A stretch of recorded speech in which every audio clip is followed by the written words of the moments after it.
भागते हुए एक आदमी के पास गई जिसके हाथ में चाकू था और वो उसे अपनी कलाई तक लेकर जा रहा था।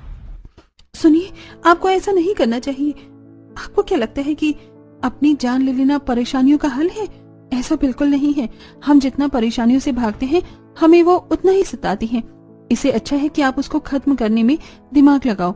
यूं तो मेरे भी घर में मेरी जिंदगी में 1000 दिक्कत हैं, लेकिन ऐसे अपनी जान ले लेना सही नहीं है, समझे आप? अरे लेकिन आपको किसने बोला कि मैं अपनी जान ले रहा हूँ? ये कोई असली चाकू नहीं है, ये नकली है। मेरी चाबी का छल्ला है ये, और मेरी हथेली में खुजली हो रही थी तो मैं बस इसे खुजला रहा था और कुछ नहीं। आपको शायद गलतफहमी हो गई है।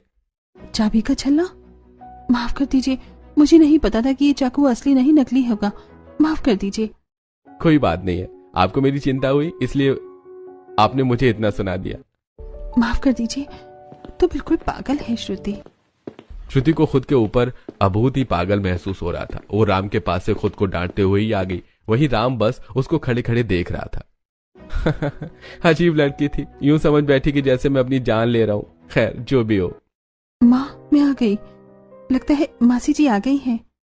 अरे देख पूजा, तेरी सौतेली बहन घर की नौकरानी आ चुकी है। मैं इस घर की नौकरानी नहीं हूँ, बेटी ही हूँ, बस मेरी माँ नहीं है। अच्छा, मुझे तो पता ही नहीं था। आ गई तो? अरे क्या मर ही गई थी, बाहर जाओ, इतनी देर कर दी आने में। चल अब जल्दी से जाकर खाना बना।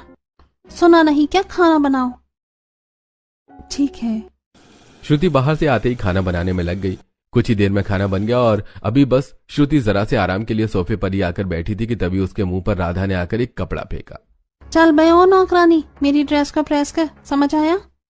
क्या प्रेस करूं? हाँ, सुनाई नहीं देता है क्या? प्रेस कर। ठीक है, कर रही हूँ। राधा, अब आएगा ना मजा, देख अब इसको मिलेगी सजा। पूजा और राधा ने श्रुति को सताने को प्रेस में खराबी कर दी थी। जैसे ही श्रुति ने राधा के कपड़े पर प्रेस को रखा तो प्रेस ने उसका कपड़ा ही जला दिया। और मैंने कुछ नहीं किया, भगवान कसम। तुम यहीं पर हो ना राधा? पूजा, तुम लोगों ने तो सब कुछ देखा है।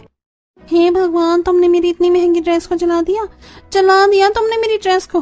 देखा तुमने पूजा? हाँ हाँ देखा, ये तो बहुत ही बुरा हुआ। माँ मासी यहाँ आओ। पूजा और राधा ने आवाज लगाकर हेमा और उर्मिला को बुला लिया, जिसके बाद हाँ बच्चियों बोलो। मासी देखो, आपकी सौतेली औलाद ने जलन के कारण मेरा कितना महंगा ड्रेस खराब कर दिया है।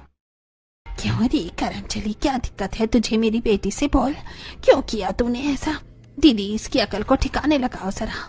तुझे ये सब करते हुए एक भी बार मेरा ध्यान नहीं आया? क्यों श्रुति, बहुत हिम्मत आ गई है तेरे में?